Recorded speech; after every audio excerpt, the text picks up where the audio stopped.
Hi views, welcome to Rani vlogs. ఈరోజు మనం చేయబోతున్న రెసిపీ పెరుగు గారండి. వీడియోలోకి వెళ్ళే ముందు మన ఛానల్ ఎవరైతే కొత్తగా చూస్తున్నారో సబ్స్క్రైబ్ చేసుకోండి. ఈ రెసిపీ మీకు నచ్చినట్లయితే లైక్ చేసి షేర్ చేయండి.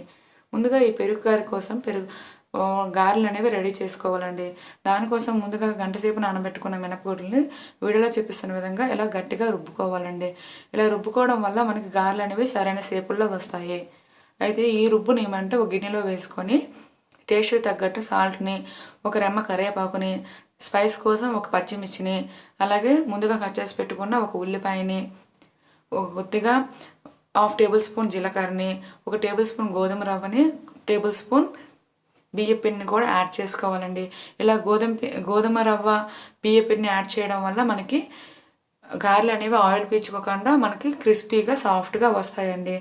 గారెలు అనేవి ఇంకా బాగా సాఫ్ట్గా రావడం కోసం నేను కొద్దిగా బేకింగ్ సోడాని కూడా యూజ్ చేస్తున్నానండి, ఒక చిటికెడు. మీకు నచ్చినట్లయితే యూజ్ చేయండి, లేదంటే స్కిప్ చేయొచ్చు. ఇలా అన్నీ కలిపినాక వీటిని బాగా కలుపుకొని ఒక అరగంట సేపు నానబెట్టుకున్నట్లయితే ఈ నూక పిండి ఆ రుబ్బులో బాగా కలిసి మనకి గారెలు అనేవి సాఫ్ట్గా క్రిస్పీగా వస్తాయండి. చూస్తున్నాగా వీడియోలో చూపిస్తున్న విధంగా అన్నీ కలుపుకొని పక్కన పెట్టుకోవాలి. ఇలా పక్కన పెట్టుకున్నాక రుబ్బుని ముందుగానే స్టవ్ వెలిగించి ఈ గారెలు వేపుకోవడం కోసం ప్యాన్ పెట్టి అందులో ఆయిల్ వేసి కాగనివ్వాలండి. చూస్తున్నారుగా వీడియోలో చూపిస్తున్న విధంగా చేసుకోవాలి.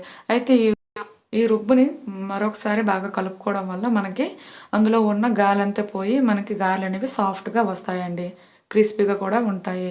ఇలా నూనె వేడెక్కినాక ఈ గారెల రుబ్బుని గారెల షేపుల్లో ఒక్కొక్కటిగా గారెలు వేసుకోవాలండి. ఇలా గారెలు వేసుకున్న వాటిని అటు ఇటు తిప్పుతూ మనం గోల్డెన్ బ్రౌన్ వచ్చేంత వరకు వేపుకోవాలండి. చూస్తున్నారుగా వీడియోలో చూపిస్తున్న విధంగా ఒక్కొక్కటిగా వేసుకొని అడుగంటకుండా వేపుకోవాలి.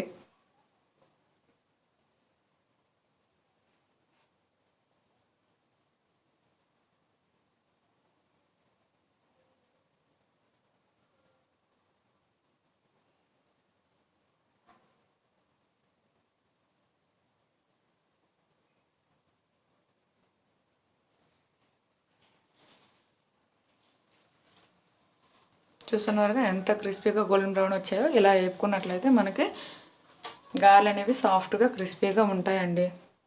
లోపల కూడా పిండి అనేది బాగా ఉడుకుతుంది. ఇలా వేపుకున్న వాటిని పక్కకు తీసుకొని పెట్టుకోవాలండి. అయితే ముందుగా ఈ గారెలు రెడీ చేసుకున్నాం కదా, పెరుగు గారె కోసం గారె రెడీ చేసుకున్నాం కదా, ఇప్పుడు పెరుగు రెడీ చేసుకోవాలండి. ఈ వీడియోలో చూపించట్లేదు కానీ ప్రాసెస్ చెప్తాను. ముందుగానే కొద్దిగా మీకు ఎంత కావాలో అంత క్వాంటిటీ పెరుగుని తీసుకొని, అది పుల్లగా ఉండాలండి. అందులో కొద్దిగా వాటర్ వేసుకొని కొద్దిగా పల్చగా చేసుకోవాలండి. విస్కర్ సాయంతో బాగా కలుపుకోవాలి.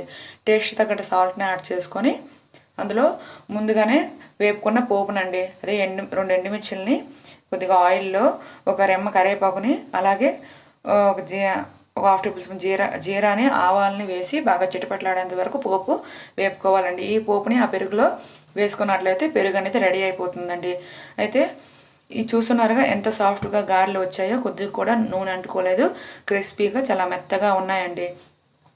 ఇలా తయారు చేసుకున్న ఈ గారెల్ని ముందుగా తయారు చేసి పెట్టుకున్న ఈ పెరుగులో ఒక్కొక్కటిగా వేసి ఒక 15 నిమిషాల పాటు అండి నానబెట్టుకున్నట్లయితే మనకి పెరుగు గారెలు అనేవి అంత సాఫ్ట్గా వస్తాయండి. అయితే ఈ పెరుగు అనేది చాలా పుల్లగా ఉండడం వల్ల మనకి ఇంకా టేస్ట్ అనేది బాగా పెరుగుతుంది. అయితే చూస్తున్నారుగా ఎంత సాఫ్ట్ అయిన పెరుగు గారె రెడీ అయిపోయినట్టేనండి. మీకు నచ్చినట్లయితే ఈ రెసిపీని ఒకసారి ట్రై చేసి ఎలా వచ్చిందో కామెంట్లో పెట్టండి. ఈ రెసిపీ మీకు నచ్చినట్లయితే లైక్ చేసి షేర్ చేయండి.